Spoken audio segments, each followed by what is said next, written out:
Hello, guys. Hi, Kevin. Hi there.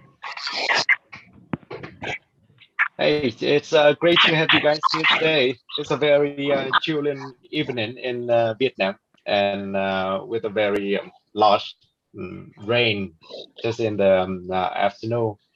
We in the next outbreak of the COVID-19. This is glad there's some of the participants have attend, and we have our chapter 5 today, which is a part of the Avenger to the Venture. So I will come through some of the agendas today so that we can start. And uh, to start today is Kevin Ryan, the director of Enterprise Ireland in Southeast Asia. Will share about his experience and a little bit about the Enterprise Islands, which is the largest VC uh, based on deal count in 2020. And after that, we will do some question and answer section. And I will have some notes on the Irish and Vietnamese bilateral relationship in terms of investment and entrepreneurship. As you know, my name is Tien, and I am the founder and CEO of Wiziin. My background is investment, VC investment, and also strategy. I got a fellowship from the Irish government back in several years ago. And so the events that we have today is supported by the Irish Embassy in Vietnam and also Enterprise Island. And the organizer is a Wiziin team. Okay, so let's pass to our guest today, Kevin Ryan. Thank you. What's the crack, Kevin? Hey. What's the crack?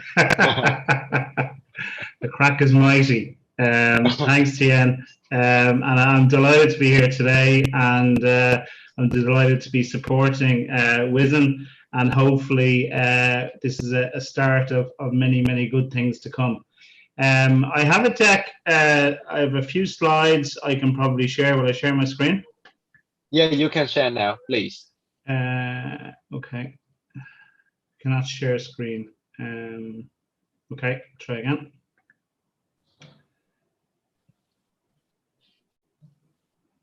Okay. Is that coming up? It's all the way, I think. I have not seen it yet. Okay, it's ready. Thank you, Kevin. Okay, it's super. Great. So thank you again, Tien and Wiziin, for having me here today. I think this is the 5th in the series, or 6th, if I'm not wrong. So yeah, so I suppose let me start by telling you, before I launch into a little bit about what Enterprise Ireland do and how we support businesses and how we invest, let me tell you a little bit about me as I suppose a previous entrepreneur, a previous owner of startups and so on. So I started my career back in a multinational. So back many, many years ago, I worked in Microsoft, I've worked in Intel, I've worked in IBM, largely in, I suppose, project management, operational management roles. There's a lot of manufacturing presences in Ireland, a lot of kind of large foreign direct investment has been attracted to Ireland. So I benefited from that, I suppose, in working in large multinationals, getting to know how they operate, how they work, how they come together. And I enjoyed many, many years working in those organizations. From there, from my last role in IBM, I left and joined an SME in Ireland. And in that SME in Ireland, it kind of opened my entire eyes to the kind of SME world, the startup world, having come from 3 major multinationals into an SME. It was a completely different world and a complete eye-opener. So where you wear one hat typically in a multinational and you have a role to do in an SME and in a startup, as many people know, you have many hats on many different days and sometimes on the same day. So that was a great opportunity for me, and I worked there for a couple of years. And then the opportunity came to create a startup. So I decided, you know what, why not? and I went out and I started a telco, a satellite telecom business. And it was at a perfect time in Ireland. We were struggling with broadband, struggling with connectivity.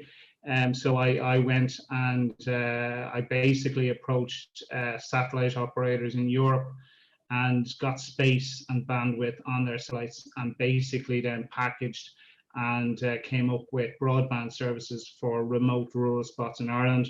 I grew that very, very quickly, went through the whole due diligence process, went in, attracted capital, attracted investment in, and then exited, went back to university, then decided, you know what, I want to try again, I want to try another startup. And I was at that for about a year. And I took the decision, I think I mentioned to you, Tien, that I decided to trash that idea, which again was a huge learning experience for me. You have a great idea, you're passionate about it, but you have to take the cold, hard decision to walk away, which I did. And then after that, then I suppose of a huge amount of experience in SMEs and multinationals and startups, investment. The natural fit was to jump into an organization such as Enterprise Ireland, which I did about 4 or 5 years ago. So I'm not an atypical Enterprise Ireland employee. There's a lot of people within Enterprise Ireland, the state organization, that have been there for many, many years. And I just thought it was a fantastic opportunity to join into Enterprise Ireland. So that's me. And let me just tell you a bit then about Enterprise Ireland. So hopefully this is going to come up here now. So a little bit about us. So again, I suppose. Sorry, Kevin. Could you please open its full screen so it's easier for the people to follow? Yes, please. Is that coming up? Yeah, just do that. You can open this full screen. Yeah, no, I have. I suppose I have two panels here on my setup here, and it's going to my other screen. So maybe I might go to that other screen and I can share. Hold on one sec. I'll just stop sharing for 1 sec, and I'll go back and I'll share this screen. Now, is that better? Just a moment. Yeah, perfect. It's on. Yeah. Please continue. Thanks. Super. So let me just go back to about us. Sorry, 1 second.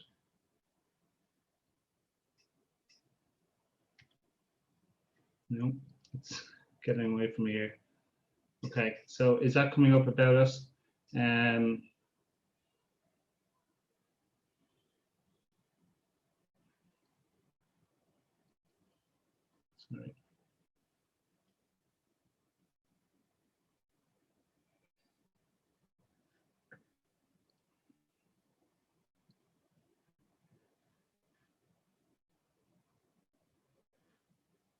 Sorry, 1 second. Tech. Yeah, it's happened all the time. Even we do think with the innovation, it's sometimes tricky because not very well. Yeah, but it's in the very few evening. I think it's we also have some time to bear with us. Okay. So I think we're there. So a little bit about Enterprise Ireland. Is that coming up now, Tien? Yeah, it's there. Thank you. Okay. Just continue. So, yeah. Okay. So a little bit about who we are. So we are a trade agency mandated by the Irish government to support Irish businesses. And we're in that regard, we're certainly very like a lot of the trade agencies around the world.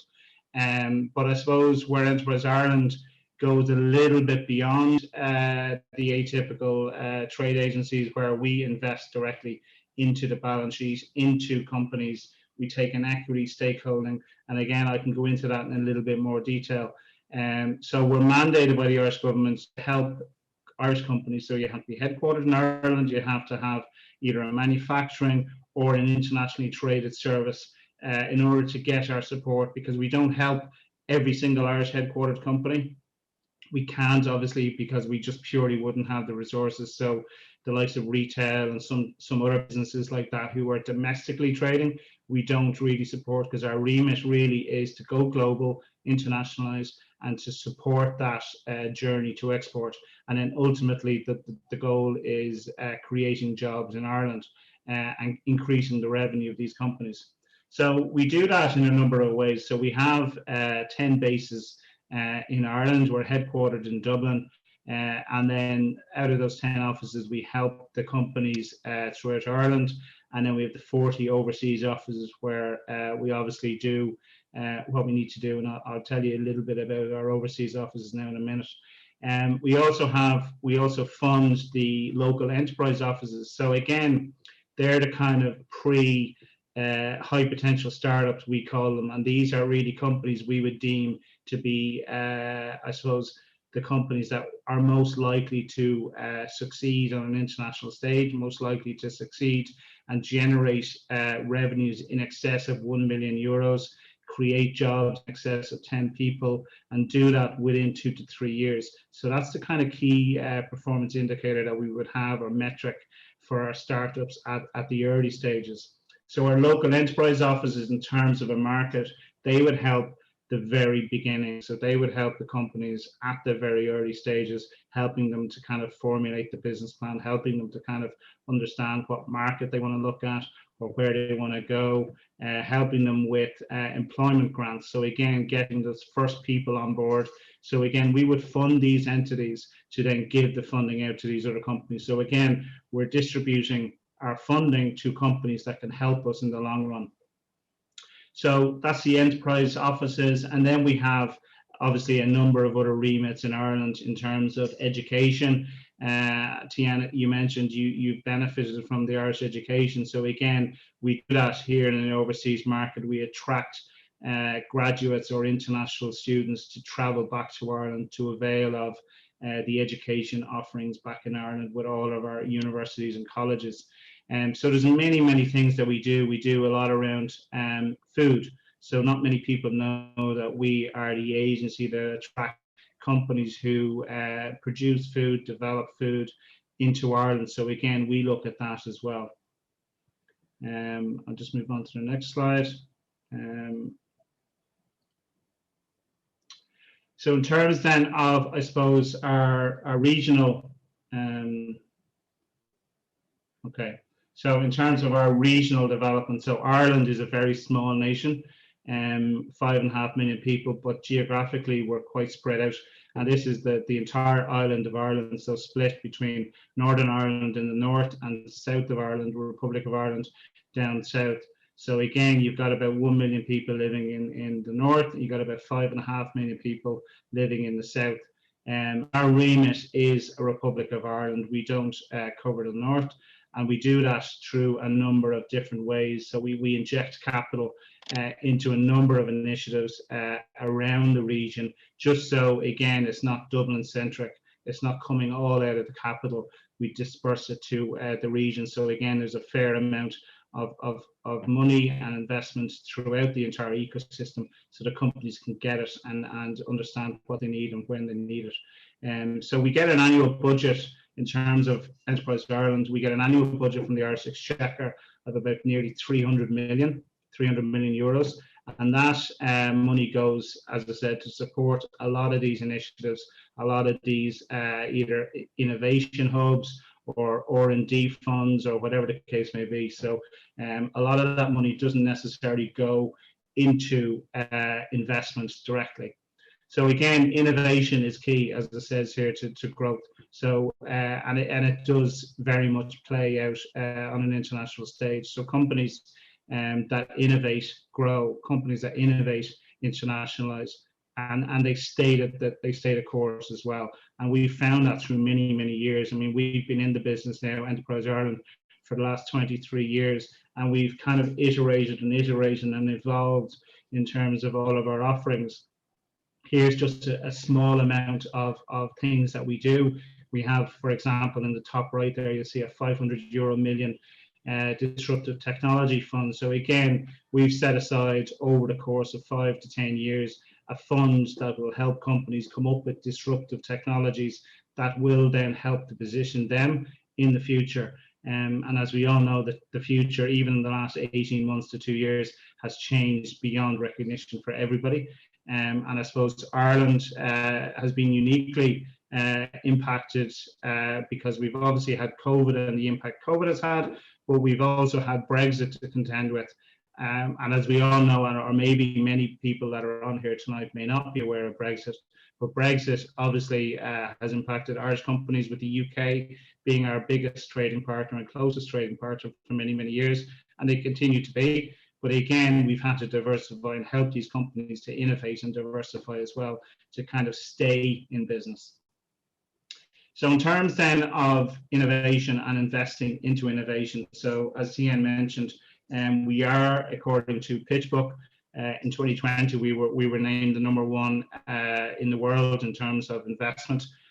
We did about 350 investments in 2020, and they were a mix of either funding, grant funding, equity investment into companies, and so on. So as you can see here, 125 new startups got equity investment, and 48 million euros was invested into these companies. And again, that's a sizable chunk of the 300 million annual budget.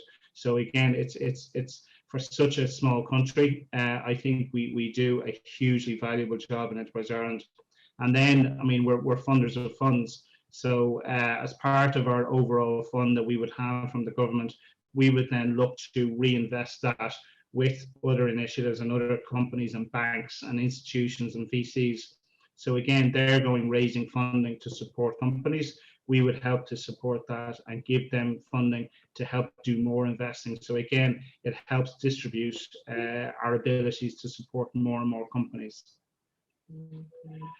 Again, just very much going back to the point of the knowledge economy and education being key and fundamental to this. So I won't talk too much about this, because we all know education plays a huge part in startups and knowing and being able to help themselves. So again, education, and that's something that we work closely with our universities in Ireland in terms of innovation, and we have a number of different grants at different stages of a life cycle of a company, and they will help companies from the very early stages, either with a pilot or a prototype.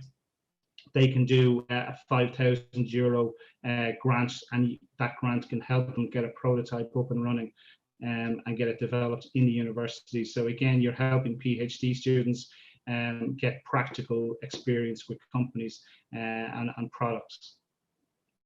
In terms of, again, technology hubs, and I suppose what Ireland has done really, really well over the years has been attracting foreign direct investment. And that foreign direct investment has attracted, I mentioned 3 companies at the beginning of this session, and we've got a lot of the big medtech companies, we've got a lot of the big fintech companies, we've got all the big pharma companies. So again, all of these companies attracting to an island the size that Ireland is creates a really vibrant ecosystem.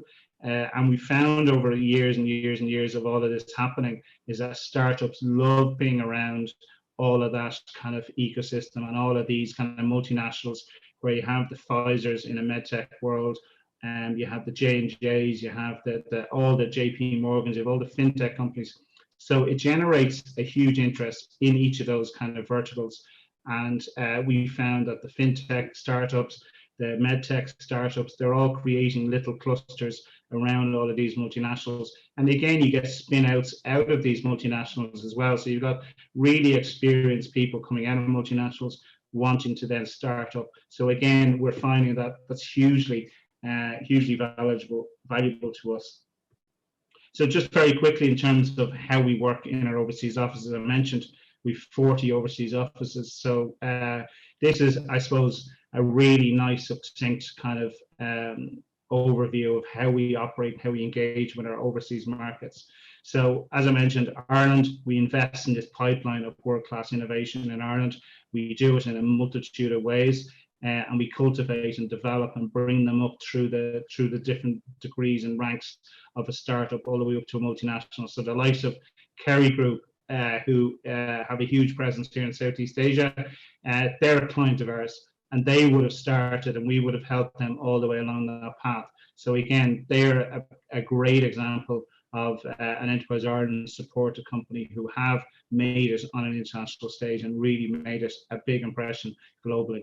So again, through that investment then in our overseas market, then we work collaboratively then with all of the people out here. So potential buyers of technology or potential buyers of services for Irish companies. So again, in our overseas markets, we would be very active and very engaging. So we have Zung and Thuy in our Vietnam office, and they work very closely with and developing the Vietnam market for Ireland, for Irish businesses. And then here in Singapore, then we have the rest of the team for Enterprise Ireland who are looking after Southeast Asia. So again, we're all the time cultivating our networks, cultivating our contacts, all the while looking at ways that we can help solve these business challenges for companies overseas with Irish technology.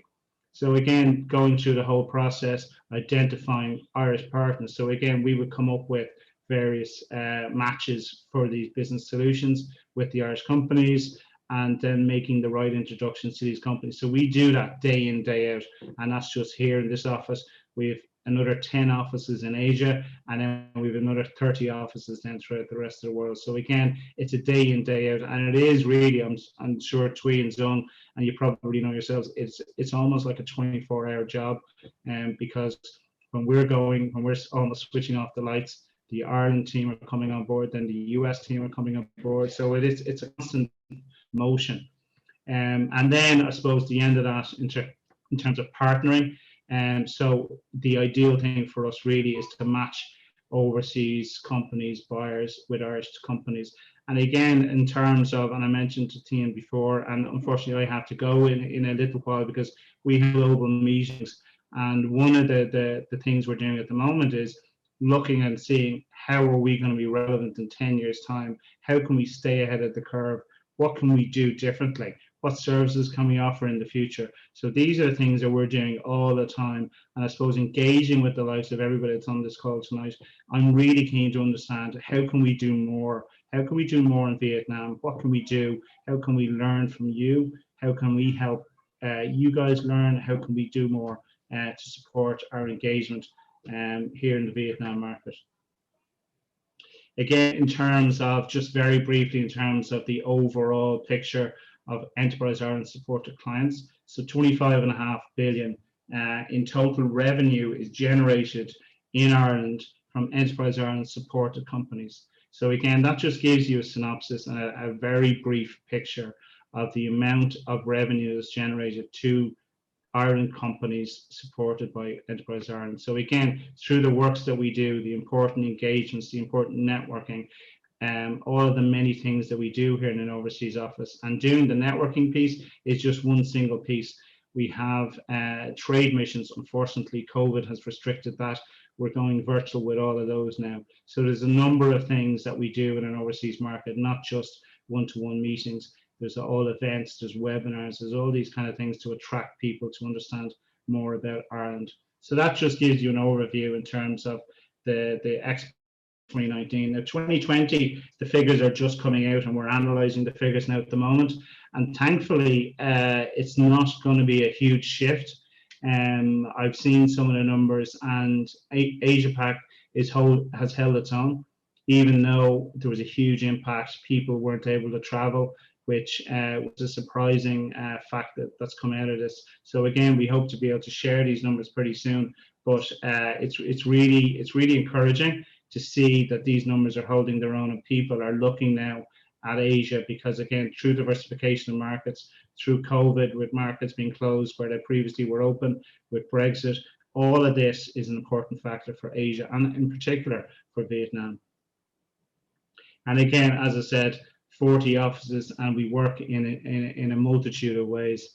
As I came over here a number of years ago into Singapore, one of my first actions was to open up the Vietnam office, which I'm delighted to do. And I was delighted to place two great people into our office, and we work very closely with them day in, day out. So we're delighted, and we hope to grow all of that in the future. So that is me.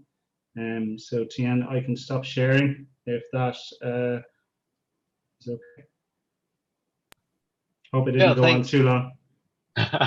Thank Kevin. As I wish it should be longer, and this is the longer section now, which is a question and answer. And we hope to know more. We hope to know more, Yeah. not only about Enterprise Island, also about your journey and also the future journey. So please, guys, audiences, please throw some questions to us if you have some. Kevin need to leave in the next 30 minutes. I will bear with you after that, but he needs to leave soon. So please just, if you have any questions to find out about Enterprise Island and Kevin himself, just tell him. Do you have any? Yeah, Jai, please. Hey, Jai, you can unmute yourself. You can unmute yourself.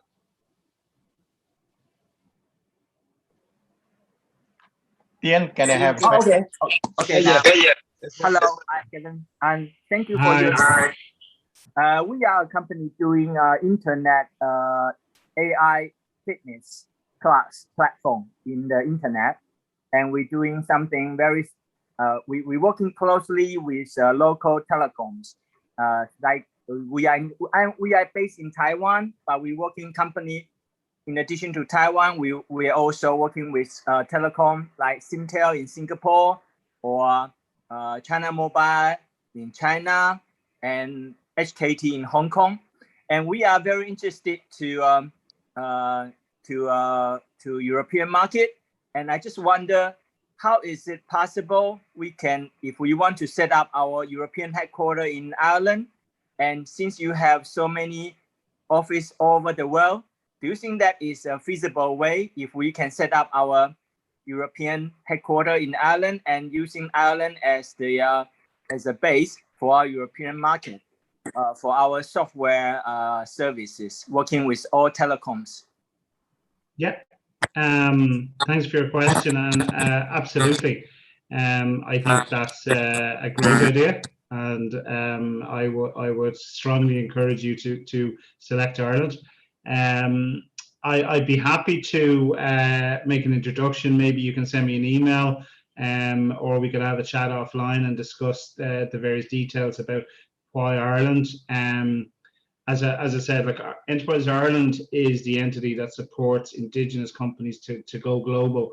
We have a sister agency, a sister company that is called IDA Ireland, and they support foreign direct investment into Ireland. So you're talking about creating a base in Ireland like so many multinationals have, and the IDA are a company that would be responsible and would lead the charge in terms of attracting and supporting companies coming to Ireland. And they would help you in terms of very practical things, such as identifying the best location. They would have sites that they would own and operate, and companies can avail of all of those. So again, there's a multitude of supports and offerings that they have, financially and non-financially, that would attract and could support companies. So happy to connect offline and introduce you to my colleagues in IDA Ireland. They're also based here in Singapore. You're on mute. You can unmute, Jai. Okay. Sorry, Jai, you're on mute. I really hope to have the chance to contact you again offline, and then so understand more about how we can have your support for the European market. Absolutely. Jai, if you want to get my email from Tien, or Tien, you can pass me Jai's email and I'll connect with him offline. Yeah, the Wiziin team will set up the thing, sure, with Jai, because he is one of our very key clients for now. So okay. Yeah, thank you, Jai, for the question. So the next question is come from Dr. Lim Ngo. He's a German economist, and he's got plenty of years that have in Vietnam to develop. And he also one of my advisor as Wiziin. And Dr. Lim, please. Thank you, Tien. Thank you, Kevin, for a very interesting and informative presentation. Based on your performance you show, can you go back to the map of international map? Yeah. I just want to understand more. why you the allocation of resources in different continents and so many companies, based on your experience, what is your strategic thinking on that, and especially in terms of monitoring and the performance of different companies? Can you share with us some of your experience? Is this the map you were talking about, Dr. Yes. Is it? Yes. Yeah. So in terms of the split, is that what you're saying, on where the revenues and why revenues are such in different markets? Is that right? But the geographical distribution, yeah. and it is fantastic. It brings a lot of knowledge, but it's also bring a lot of management and also monitoring and performance monitoring. Problems. Yeah, I mean, can you share with us something about that? Yeah. I mean, I suppose, as you can see here very clearly, the UK market is Ireland's closest neighbour, and it's by far the biggest share of exports, 31%. And again, that's probably only going to go down, I guess, with Brexit and with everything else that's going on. And we've worked very hard over the last number of years, because this split has typically always been the same. So you have Eurozone, you have the US. Again, the US is a very strong market for us, obvious reasons, because the Irish diaspora are very well known there. It's a very big market. And again, Ireland is close to it, closest in Europe to it. So, and we traditionally always had a very strong kind of play in North America.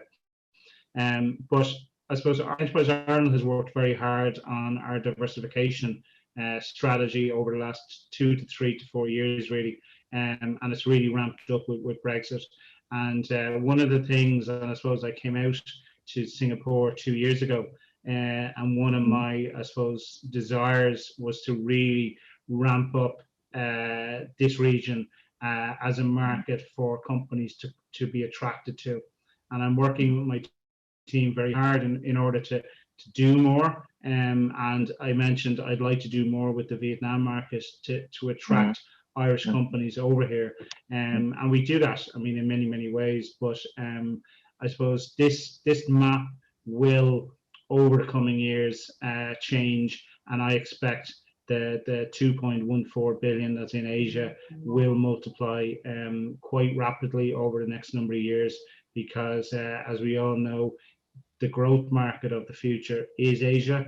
This is where it's all going to be. And right now, Enterprise Ireland are laying down the groundwork to do more and more in this region. We have a global footprint of 40 plus offices. I've opened one since I've been here in 2 years in Vietnam, and we're all the time looking at new office locations and new ways to do more in this region. And who knows, in the next couple of years, we will identify more opportunities for offices.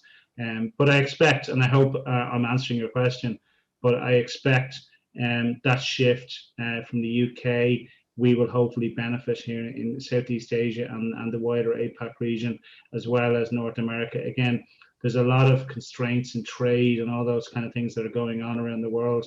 And I suppose the growth markets of Asia, it's here. This is where the future is. I strongly believe that this is where the future is, and this is where a lot of trade is really going to take off. And I guess the free trade agreements are a really good example of the kind of blueprints and the foundation stones that are being set down now for the future. Yeah, I agree with you, Kevin, because it's a growth center in the future, especially when it comes to the technology and also to the growth, economic growth. So the ASEAN, the Southeast Asian countries, Vietnam is one of them, would be a very, very potential area to cooperate with. Thank you. Hugely cooperative. And again, I've been to Vietnam a number of times, and I am so looking forward to getting back there very, very soon. And in my experience and what I've seen, it's hugely entrepreneurial, hugely innovative. It's a young, educated workforce and willingness and desire to do business, which really attracts me to the country. And I see a lot of great potential there. And I hope some of my team there, Xuan and Thuy in Vietnam, will be kept extremely busy in the next couple of years. I'm not sure if Xuan or Thuy are on the call, but they hopefully will be very busy in the coming years. I'll try to keep them busy with some new project. Okay, thank you, Dr. Lim. And yeah, one very nice note about Dr. Lim is that he, together with the UNDP department, have been helping Vietnam a lot in terms of development, economic development, and not only Vietnam, also the Philippines. So there's a lot of story that we can share more in the future. To the question, we got one from a VTV reporter. Can you open your camera and ask Kevin directly? Can you please?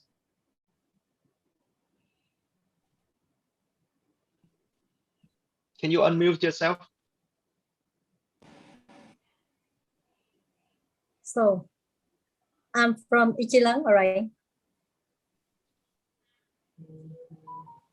You call me one, but the name of the company is wrong. Yeah, it's the question is that hi Kevin, I have a question with regards to how Irish companies can adapt to local markets, because local context might be very complex for foreign entities to get a hand on. Yeah. Is that your question?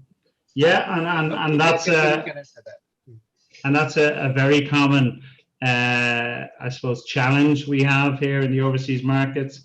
And I suppose Singapore and Southeast Asia really is probably not so much the most challenging, but the most diverse in terms of culture, in terms of different countries with different ways of engaging. And one of the things we've done and we continue to do quite well since COVID impact is to prepare companies in Ireland for exporting. And we do that. We do digital marketing classes. We do all of these kind of classes with our clients, and getting prepared for exporting markets, helping them with digital skills. But we also then help them with engaging in foreign markets and preparing to export and what to expect when exporting, and dealing with practicalities of foreign exchange or import, export, excise duties, all these kind of things. And one of the big things that we try and impress on our companies is the cultural differences. And I've seen it, the whole bringing your product into France or Germany in Europe, and they've done really well. They've sold in the UK, and they come out here and they think, you know what, I'm going to really do well in these markets, and they find that it's a completely different offering. It's a completely different way of selling, and we help them with that. So we almost act like gatekeepers here in the market. So I work closely with Xuan and Thuy in Vietnam, and we have a number of engagements with our clients before they start working with companies in the market.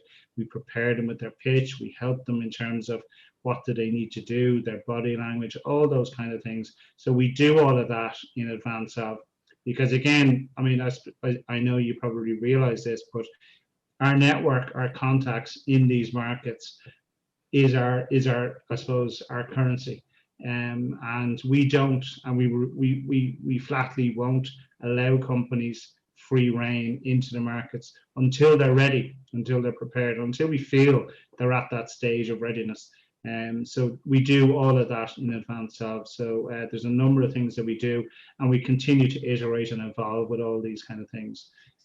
So yeah, I hope I've answered your question. Yeah, the next question will be from Miss An. Can you ask Kevin? You're there, yeah, right? I see in your presentation you have a lot of information, but many general information about the Ireland. So I'm wondering, how about Vietnam? Have you got funding for any project in Vietnam yet? How in terms of Irish companies in Vietnam? No, I mean that like the Ireland invest any investment. startup, any project, yeah, in Vietnam yet? Yeah, no, as far as I know, we haven't. Now, that's something that I am working on, and I know Tien has been involved in the HBAN, which is supported, and we support them financially and non-financially. So a Halo Business Angel Network in Ireland, and we started a chapter out here in this region, because again, Ireland, as I said a number of times, we're a small nation, and VC funding can be hard to come by. So we're throwing the nets out wider in terms of regions or VCs or angel investors who might be interested in investing in companies who are looking for further investment. So we would have companies all the time. Like we have about 4,000 companies that we have an investment in some way, shape, or form. And these are across many verticals. So fintech, agri is a big one, and especially big in the Vietnam market for us. So we would have all of these companies across many sectors, and I'd be happy to continue to share with Tien or whoever else is interested in terms of companies who are on an investment round and who are looking for investment from markets in Asia. Because again, it's I suppose there's two sides to this. One is they're getting the investment they need, which is great, but also in terms of the growth markets that they need to get into and access, having an investor who's in this part of the world is, again, it's a double bonus for them, because again, you're going to have an investor who is keen to succeed and keen to see his return on investment. And by him or them helping them, it can only be a benefit. So I would be encouraging investors from this region to support Irish companies if and when they require the investment. So happy to link in, or maybe Tien could be the bridge to myself and Enterprise Ireland for future investments. Absolutely. Yeah, and to give a plus, this kind of event is just one of the series that we try to introduce more about the investment of Ireland, the method way of invest, and also not only Enterprise Ireland, we also got Halo Business Angel Network, which is we work very hard to open the next syndicate in Vietnam, hopefully just a pilot one, but we really hope to have more involvement of Irish investor into Vietnam startup. That's one of the key reasons that why we open this kind of activities. And in terms of projects that invest in Vietnam, in terms of foreign direct investment, we got very impressive one, which can mention, which is mainstream renewable energy, which is a really huge one in terms of wind power, and it's a really nice one in Sóc Trăng, as I remember. And it's one of the biggest wind power projects in Vietnam that Ireland company has invested in. So just for your some example, and there are a lot more. There are a lot more of that, and we will save it for the next event, and also we can introduce more after some other questions. So can we go to the next question? Thank you, Nguyen. Thank you very much for your question. And I hope that we can interact more in the future. And from Anh Phang, are you here? And can you open your camera so that you can ask Kevin directly? Yes, thank you, Kevin, for your presentation. I saw in your slide you share about the process to invest in a startup. So in the startup point of view, so which sector and when it's about sector and the state of a startup, so what are the major market barriers to enter Ireland specifically or Europe in general? Now maybe I'm biased, but I don't think there are too many barriers to entering Ireland. We're a very open market in terms of trade, in terms of access. We're agnostic in terms of sectors. I suppose the only, from an Enterprise Ireland perspective, again, we would work as well to encourage international startups to start in Ireland. And there's many offerings as well, and they're on Enterprise Ireland's website.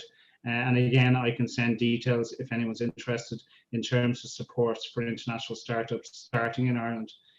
So again, there's a, as I said, like a lively ecosystem in terms of multinationals, plus then there's the supports. But again, you have to be headquartered in Ireland to avail of those supports. You have to, not necessarily the CEO has to be there, or the vast majority of the team have to be there, but certainly the tech needs to be anchored in Ireland, and the job creation is coming into Ireland, because again, while we are a VC, but in the strictest sense of the word, we're not looking for a 10x return, albeit it is nice to get a 10x return on investment, but we don't always get a 10x return. Our big goal is job creation.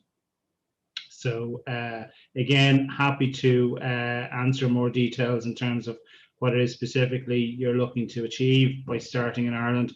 But again, there's information on our website about international startups, or I can connect you with, we have a dedicated team in Ireland who look after inquiries such as starting up in Ireland, because we get a lot of inquiries because either people want to go to university, or they're married and their wife or husband is going to university in Ireland, and they have a business idea, and they may decide, you know what, I want to start a business at the same time in Ireland, and they avail of the benefits and the financial supports to do that.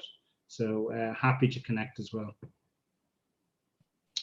Perfect. So I just want to add more thing before you want to start to do business in Ireland. Ireland is very friendly, and also they so friendly in terms of business also, and the tax scheme there is very nice. But just remember one thing: Ireland is not a big market. With a population of just 5.5, it's not very, it's not a big market. But it's the gateway for you to go either Europe or America. It's a perfect gateway. So that's why there's a lot of technology headquarter company. They got headquarters in Ireland, right? Yeah, just want to add that. Yeah. Yeah. And I mean, I was just going to add, I mean, you've obviously probably seen international headlines recently about getting a harmonizing tax rate around the world. And again, Ireland's tax rate, I think it's around 12.5% for entities, so commercial companies, which is a very attractive proposition for companies when you look at the UK, when I think it's 23%. Yeah, exactly. So it's a very low tax rate if we compare to others. Yeah, absolutely. Yeah. Do you want to extend any questions, Ang? Just a small question. How easy is it to establish business there in Ireland? Sorry, can you just repeat that? I just missed that. How easy it is to establish a company in Ireland? It's very easy. Again, there's on the company registrations office, so 𝗘𝗧𝗹𝗶 is the site, and that goes through the steps in starting a business, either a limited company or just a trading name. So again, it's very easily done, and there's step-by-step process. So it is very, very easily done. Yeah, we can work it out when you have a specific plan to go into Europe or Ireland. Kevin and I is here to help you. Okay. Let me see if there.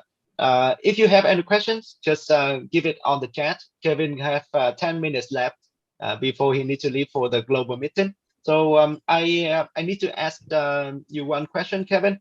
So as we mentioned that anyway, with a fund, so we love to look for the returns that we have after the investment, not only the physical return or financial return. It can be non-financial return.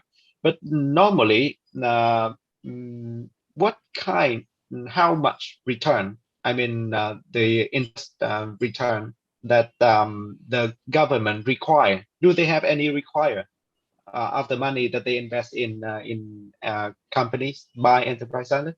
No, I mean, typically, again, when back in my role before I came out here, I looked after the kind of industrial life sciences. So we had medtech, we had industrial companies that we would invest in, and typically like we don't lead any rounds. I don't know if anyone's aware of this, but our investment mechanism is quite unique. We don't take a board seat. We cap any investment at 10% equity, and we don't look at taking any onerous kind of tasks of the company. We want them to succeed. So when a company comes to us and they're looking for startup money or investment money, typically we would invest about 250,000 euros average. It would be the average size of around maybe 1 to 2 million euros. And we would go in, we would invest. I suppose we invest in the very early stages, and typically this is via a kind of a loan note mechanism, and that doesn't trigger an equity stakeholding until there's an actual investment. Maybe there's a follow-on round, or there's some sort of investment trigger that would then allow us to convert that into equity. And then we stay there. I mean, again, like with most startups, they don't always succeed. And because we're mandated by the Irish government to support companies at the very, very early stages, we have an obligation to support companies. So we try our best to help them succeed. It doesn't always happen. But we do have a lot of good success, and we do get a good return to the exchequer. I think we get around 30 million maybe a year in terms of a return to the exchequer from investments that we make, which is not bad. I mean, if you think it's nearly a 10% return back year on year, which is not a bad reap for the state. So I suppose it depends. I mean, we've got a lot of companies that are coming through in terms of digital tech. We've got a lot of companies coming through now in terms of digital health, which is a big thing. And then I suppose connected health and connected devices. So agri is a big one for us, and connected devices. So we have a lot of stuff in that space, and we expect good things coming out of them for the future. So it depends, I suppose. We don't have a certain target or figure in terms of a return. Average, I'd say it's maybe 1.5, 2x, something like that.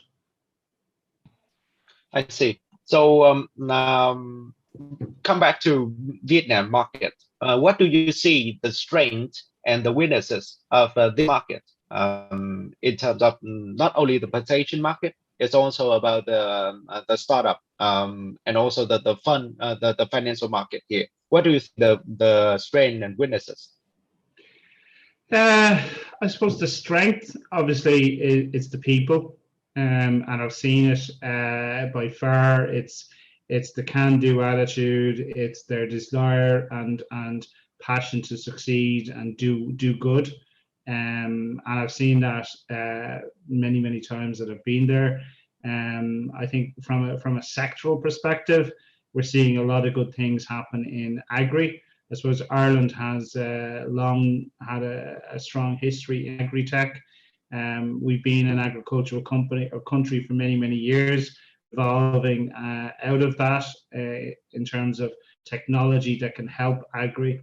So we're working hard with the large agri companies in Vietnam to help introduce technology, to help introduce practices, and we're keen to do more. And we're keen to bring these technologies, either in terms of using technology to help on farms or to increase yield. Again, we've got a lot of tech around yield and crop production, which can help Vietnamese farmers. So there's a lot of synergies there, I think, that can really, I suppose, for want of a better word, reap the benefits in the next couple of years.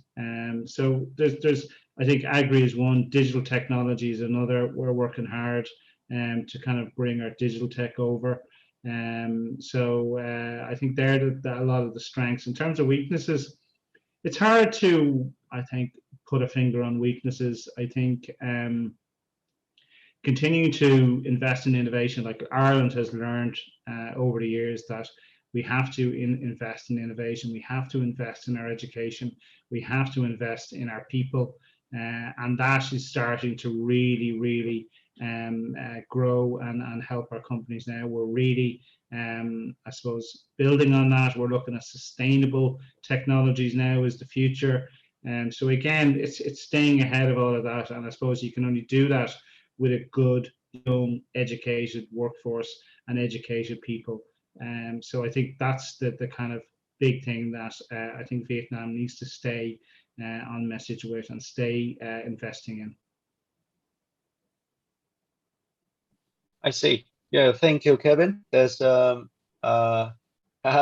some notes from Michael. Michael is attend a lot of ETalk. Can you open the camera, Michael? You in Ireland, I think. Yes, hello. I'm in Cork City in Ireland. I see. Hi, Michael.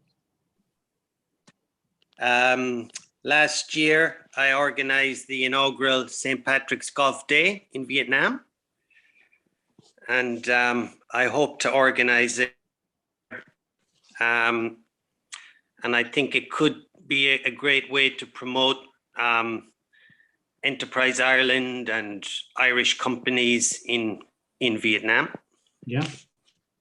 Well, I haven't played golf in Vietnam yet. And I hope very much to be able to do that in 2022 at your golf day in March next year, but who knows? Yeah, we'll. Yeah, we hope so. Yeah, we I hope guess so. that you have done that together with the Irish Wiziin Association. Is that right, Michael? That's right. I worked with John Maron, Brian O'Reilly. I see.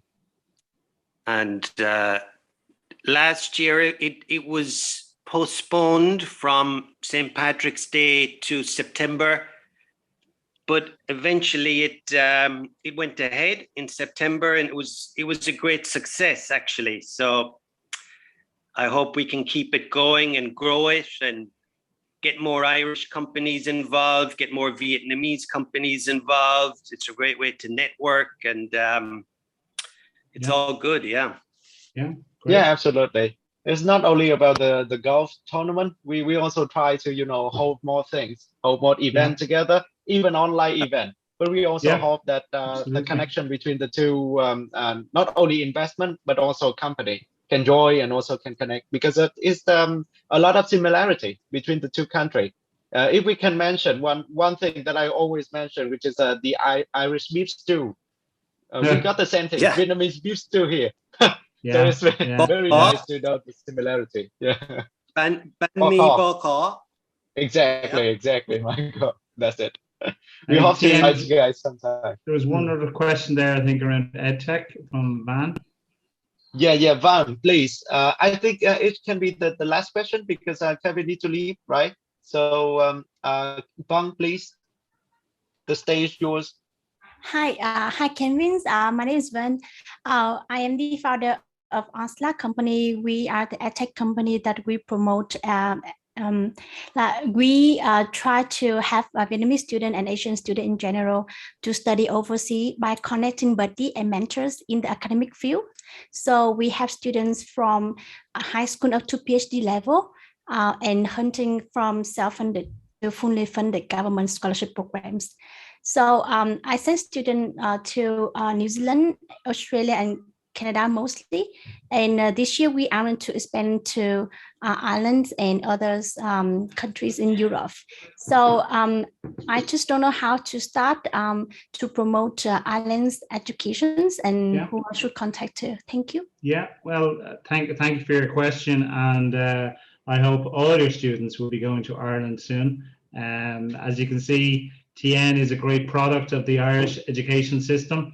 And I myself enjoyed many years in the Irish education system. So again, that's something that we do in Enterprise Ireland. So we coordinate, we support, we work with like VNU in Vietnam and many other universities and schools throughout the Southeast Asia market. We have a team dedicated to education. And one of the kind of sectors that I mentioned, Dung, before in our team in Vietnam, based in Ho Chi Minh, she looks after people going back to Ireland from an education perspective, international education. So happy to connect as well, and I'd be delighted to have a chat offline, Van, with you as well to discuss that. Thank you so much. In fact, I sent a lot of self-funded, government-funded students from Vietnam to study in Ireland. Okay. Yeah, great. but this is government fully funded programs. Now I want to send more self-funded students. Yeah. Oh, fantastic. Yeah, well, again, Enterprise Ireland is the overarching body responsible for all trade, etc. And then within that is a kind of an umbrella company within that called Education in Ireland. So if you look up Education in Ireland, there should be good information there. But like I said, happy to directly connect, and we can have a chat, and I'll link you in with whoever I need to link you in with. Great. Thank you so much, Kevin. Thank you. Yeah, great. Vang is very enthusiastic entrepreneur. She has been running that company for so long and earned some tractions. And Vang, also you can ask me. Yeah, yeah. Jung is there. Jung has contacted you. She's replied there. Yeah. Very quickly. Thank you. Yeah, thank you. Okay, so thank you, Kevin. Is that thank you, Tien, and unfortunately, yes, I do have to go. And listen, this has really been great. I'm delighted to join you and everybody else here, and hopefully we can do it again, and maybe next time we can do it in person. Yeah, thank you, Kevin. Thank you very much. Next time we can do something more deeply, and also maybe something more fun, like culture and food and something like that. Yeah, absolutely. Okay. Thank you. Thanks, everybody. Bye, Kevin. Bye. Yeah. Okay. Thank you, guys. We still stay here. Even Kevin need to get into another meeting. But still be another one that I want to share with you, which is some notes about the Ireland landscape, and also I believe that will introduce more information, and also we can get involved some more things about Ireland that you can benefit in the future, which I will start now, which is this is actually my presentation back in 2016, when I've been asked by the Irish government to discuss about the Vietnam economy after the EVFTA, which is a European and Vietnam Free Trade Agreement. So what kind of thing that happened after that, if in terms of Vietnam, and also because the island is a part of the European Union. So they also asked me about what is the opportunity of the island in terms of Vietnam market and the EVFTA. So this is, I think it's 5 years now. I think it's just a good time to just reverse to that answer. So my answer at that time is that Vietnamese economy rely on the raw material exporting and also low cost labor, which is 5 years ago. And the EVFTA, as you know, that is the free trade agreement, is open a very potential gateway for Vietnam to enter the European Union, and Ireland is a part of that. It's also trying to reduce the tariff and tax. A lot of things will be reduced, and Vietnam got more chance to export to European. And a European country is one of the biggest market in the world, and but they got standard. They got a lot of standard and also very high level standard. Investment also hope to attract more FDI from the European countries to Vietnam. And also we try to improve the economic environment. Because anyway, when the European countries invest in Vietnam, it leads to some transformation in terms of the administration and also the government. They need to open more things. So that's from that time. And I also answered the Irish government, embassy about the challenges. The challenges is originating product. Is that because we, for example, one T-shirt that produced in Vietnam, we got more raw material come from other countries, especially China, and it's not suitable to be exported to European country. That's one more thing. and also the standard, the requirement of importing, and a lot of rules that the Vietnamese company needs to follow, especially seafood. As you see that our seafood from the East Sea can be sometimes get from other countries' the territory of sea. So it's like it's lead to some barrier to enter the European countries, and competition.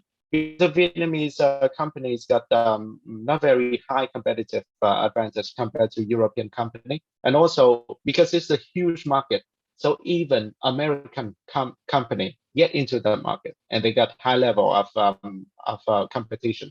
So it's quite hard for Vietnam, and also IP. Our IP system is not there yet.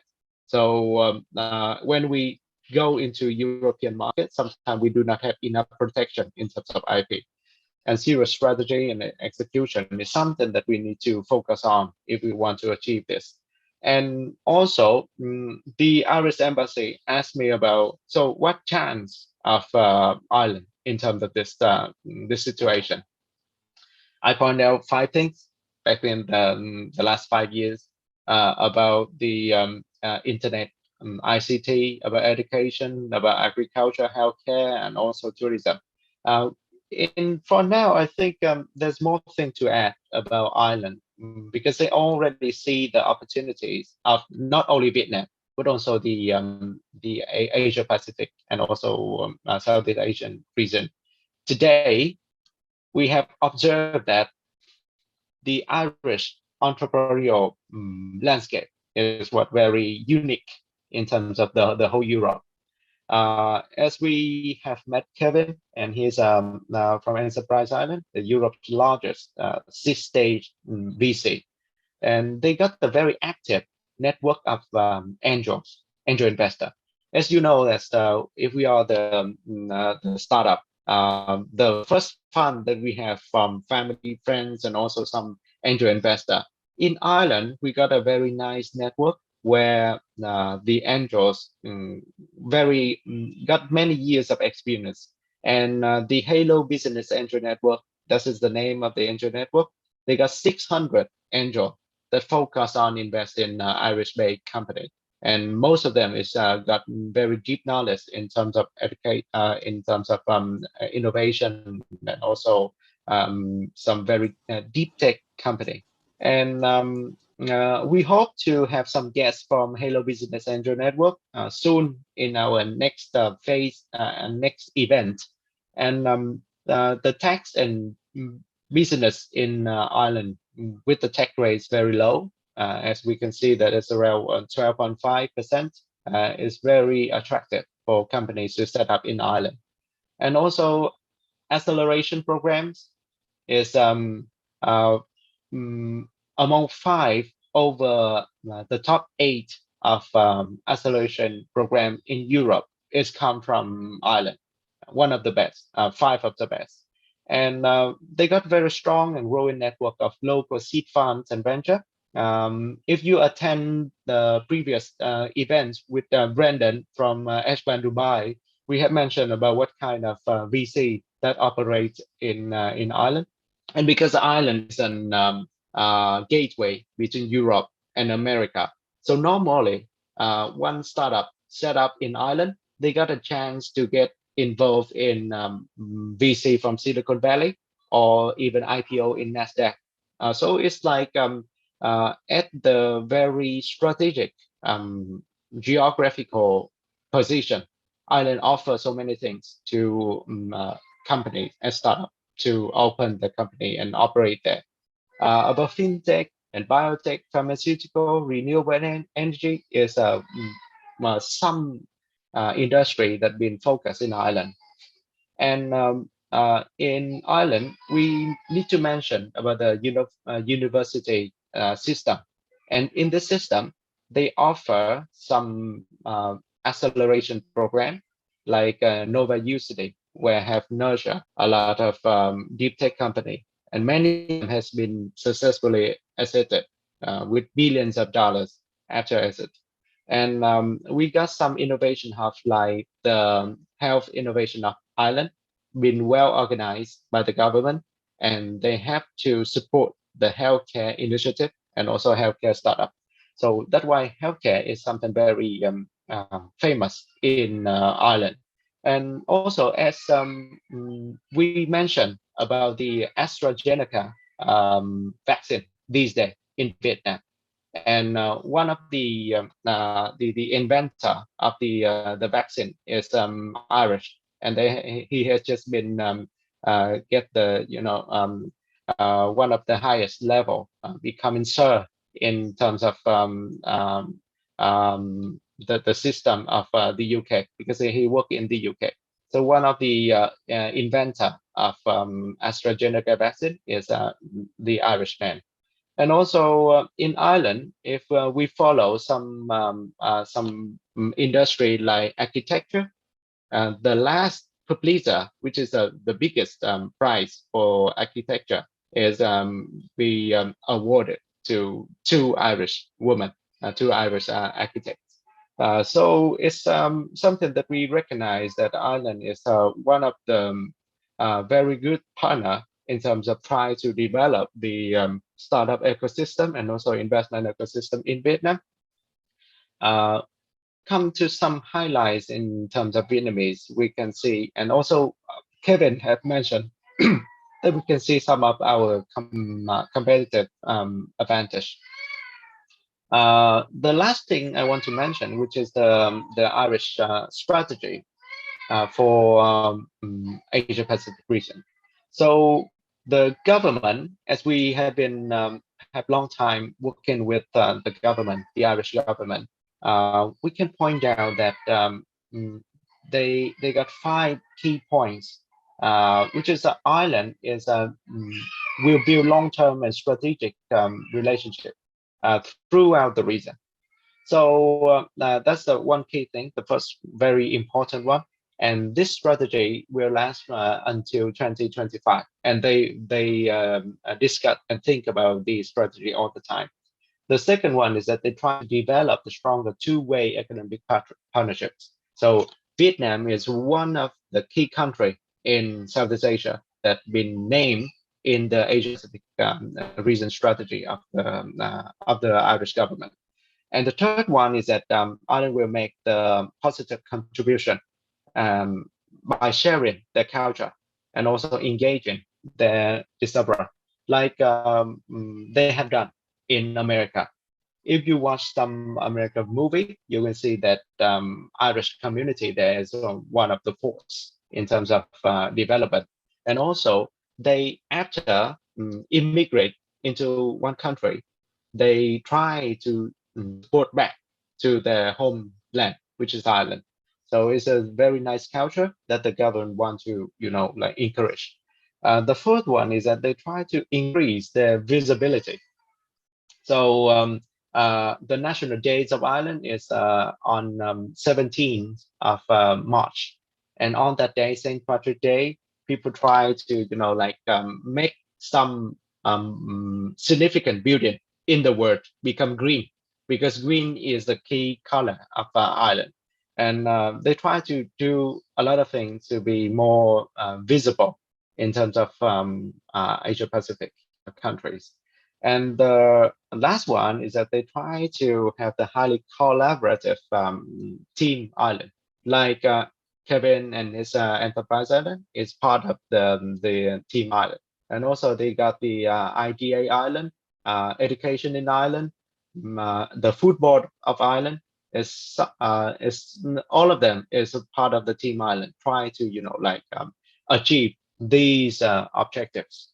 So alongside with that, we do hope that in the future we can involve more Irish company into this picture, and we try to introduce more about Ireland and the opportunity to work with Ireland, because anyway with the population of 5.5 million is too small for a market, but they earn so well. They got the very well high reserve, so that's why they got the demand of invest. So I do hope that in the future we can attract more, not only investment, but also knowledge and experience sharing from Ireland. Because anyway, Vietnam is a growing market, and also we got a very nice startup ecosystem in terms of some of the strain that I have pointed out. So this is some information for you guys, and I hope that we do we have any question you can throw to me, and we can discuss furthermore.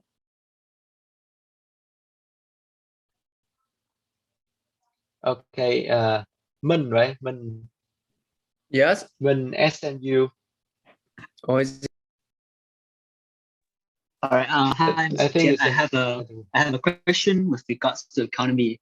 Based on your first slide, you say that Vietnam is like really like heavy relies on resource, which is like, I would say it will go out, it will run out, is limited. So is there any way that Vietnam can transform itself from a resource reliant economy to like embrace knowledge economy? Because like if you look at you look at like Singapore please. In the region, right? It's like they have no resource at all, but then they still thrive in the region. So is there a way, like, do you think that what way can Vietnam economy transform itself to a knowledge-based economy?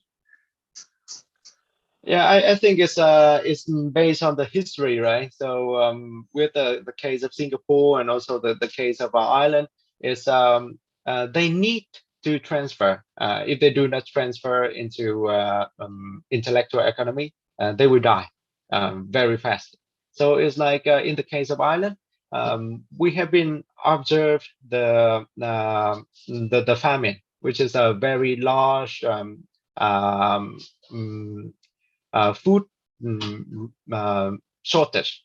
So at that point of time, a lot of the vast majority of the population have been died, and they need to transfer. And from the case of Ireland, I believe that the key thing that the Vietnamese government have been doing is a very right thing. That is, they try to like tackle more into innovation, and more investment will shift into the case of startup, and also innovation is a key thing that we can make ourselves detected from the resource-based economy. But we also need to consider, because there's many model in the world, right? Some model not very been worked very well, which is India, right? India, they try to become intellectual economy, but they have just done half of the country. The other half very poor, very underdeveloped. So it's not a very nice example. But as I must say that European countries and also Ireland, they got a very nice way to invest, because for now, the trend of investment in terms of VC is about impact investment. It's not only about invest and then got high return. It's about invest and got high value, and the value, which is the impact. So I believe that we can start to do a lot of things, but the thing that we can focus on is startup and also investment in terms of innovation company. Is something that I believe will transform Vietnam.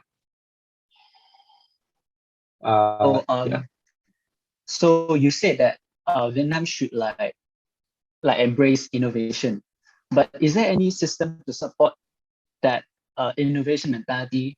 Should like Vietnam focus more on developing their own talents, opening more universities, or they should like invite, industrial players to Vietnam and then let them grow the industry within Vietnam?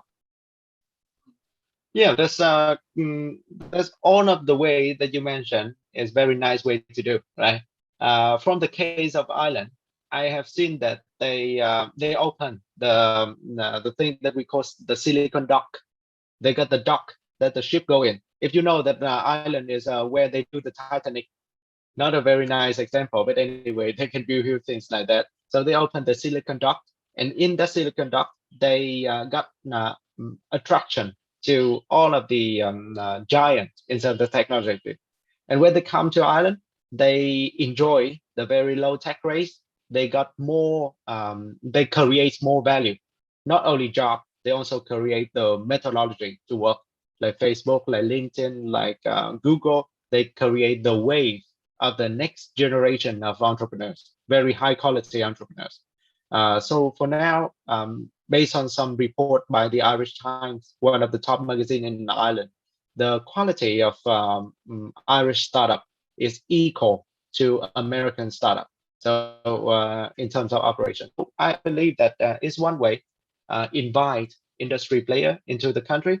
But you know that that also the way that Singapore do, right? For now, most of the big, the giant technology company went to Singapore. So Yes, for Vietnam, as a country, we need to create more competitive advantage in terms of attract more, not only investment, but also make more the better environment for the startup. That's also what we try to do, even for tonight, right? We sit down to discuss about that. Yeah. Thank you. Do you think that Vietnamese people, they can, like, I know that industrial players, they come into Vietnam, then they can transfer their technology to Vietnamese people. But do you think that Vietnamese people can, like, how to say, use it well, or would they like improve on it, or they can come up with their own technology? Which way do you think will be better? It's like you should train themselves to use the technology, or you train the people to come up with their own technology. I think that's two sides of the coin. So it can be, you know, like go together, right? The first part is that they introduce the technology, but very natural, the people in Vietnam will try to develop something better than the existing technology. So, but at least we got something to follow us. We got the technology to follow us. Back in the time, if we can see like North Korea, right? They closed the door to everybody. So that's why they only have the technology. And if the technology is not good enough, they have nothing to compare to, right? So what I believe is that we need to do two things together at the same time. So open the door, get more giant technology company in, train our entrepreneurs, and also after that they will do something creative. We don't worry about that. We are the creative people, so don't worry much. Yeah, and people like you study in Singapore and they come back. Is a very nice approach to tackle with this situation. Yeah. Thanks, Simon. All right. Thank you for your answer. Thank you. Okay, so we also got Ang, right?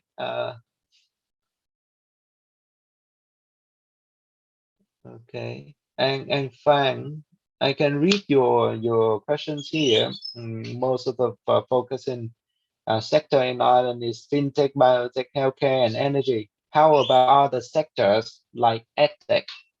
Actually, each country got its own competitive advantage, and also they got its own the ability to, you know, do things. And for Ireland, they got a very long time of developing the infrastructure in the time of the British Empire. So in Ireland, they are very famous of pharmaceutical. Some very famous and unique medicine made from Ireland. Like if you know that if somebody got babies here, you should know about pseudo-cream. Pseudo-cream is a very effective cream for babies, and it's made from in Ireland. And also a lot of things like the Guinness. If you know that there's the Guinness Prize, right? It's been backed by the Guinness family in Ireland, and they make beers and beverages. And this come from the history. And about education, they a little bit conservative. They got the good way of education adopted by the the time of the British Empire. But in terms of education technology, it's not the key thing that they do in Ireland. There's some startup in terms of education technology, but what I believe is that because of they're not a very huge market. So many of the, and also as you know that education technology, you need to have a lot of adoption, right? You need a large population that enroll into school and can use your education technology. So most of the edtech company based in London, even they make by Irish, they based in London or they based in New York on the East Coast. Because at that point of time, they can maximize the population that can use the tech education technology. So it's I believe that if the Irish company can choose, they will choose to do something in history. They do very good, very well. And they focus more on pharmaceutical, healthcare, energy. And one very interesting things about Irish people, they own one of the biggest airline company in the world. The name is Ryanair, right? They do not produce any aircraft, but they produce very small thing like the software that you use on most of the airline in the world is made by Irish company. And they do pillow, the pillow that you use when you sleep on the airplane is some of the thing that Irish people do. And also they focus on, you know, like just very tiny things, but make more impact like that. Okay. I think we can come to the, thank you, sir. I think we can come to the last question of today, which is from Minh-Võ. Minh-Võ, please. Oh, yes. I want to ask that which industry of startup in Vietnam do you think that attract foreign investment most? And which will attract like Ireland venture capital most? Yeah, thank you, man. It's a very nice question. It's in terms of the factual things, what already happened in Vietnam is that we have been working with many companies, Irish company that invest in Vietnam. Most of the things they want to do is, first of all, is import and export. They import tea and coffee from Vietnam, and they export to, you know, bigger market in Europe or in Ireland. Ireland consume coffee and tea very much, right? And that's a very basic thing. They also invest. One of the biggest investment of Irish company in Vietnam that I did mention today, which is from Mainstream Energy. And Mainstream, they invest in together with the 𝗃𝗃𝗃𝗃 company. They invest in the very large wind power in Sóc Trăng, and that wind power creates a 1.6 gigabyte of power, and it's very huge, very huge. In terms of the solar power, it will take you maybe 9 years to create 500 megawatt of energy, right? But in the wind energy, it can create more in just one project, which is very impressive. And in Ireland, we also involved in some project to create power from wave. So the wave from the North Sea is come from the turbine and make power from that. With that is a less consume of the CO2, and also it can create more power compared to the wind power. So Ireland is a home to some initiative like that. So for now, they focus more on renewable energy. They focus more on biotech because they're very famous of creating vaccine. And also like gene immunotherapy is another thing that very is a focus of Irish VC also. In Ireland, there's a VC which is called 𝗃𝗧𝗹𝗹𝗃𝗧. They just invest in Europe, but and also America. They manage more than 500 million euros, and they just focus on healthcare, just only healthcare. So for now, the trend in Iris VC is at ETech. This is focused in healthcare, in IoT, renewable energy, something that creates more disruptive.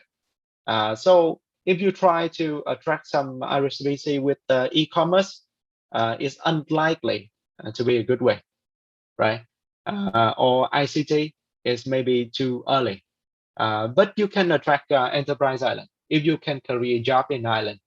Yeah, they don't care much. They want to promote, like Kevin said, they want to promote more things about Ireland, and they want to get involved in the very early stage. So they do not like normal VC. Normal VC will ask for return, right? So that's why they want to get into disruptive industry, so they can get more return after that. Okay. So is that clear for your question? Yes, thank you for your answer. Yeah, thank you, man. Okay, thank you, guys. Today event is a little bit different because our guests need to jump into another global meeting. I think it's happen all the time, and we're here to relax together, and also we try to learn more and give more information.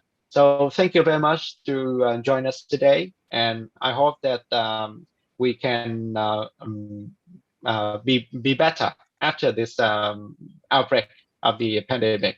And I hope that everybody's safe, and have a great day, have a great evening. Thank you very much. Bye. Thank you. Thank you. Bye. Thank you. Bye. Bye. Thank you so much. Yeah, Thank you. Joe. Bye. Uh, Bye, guys.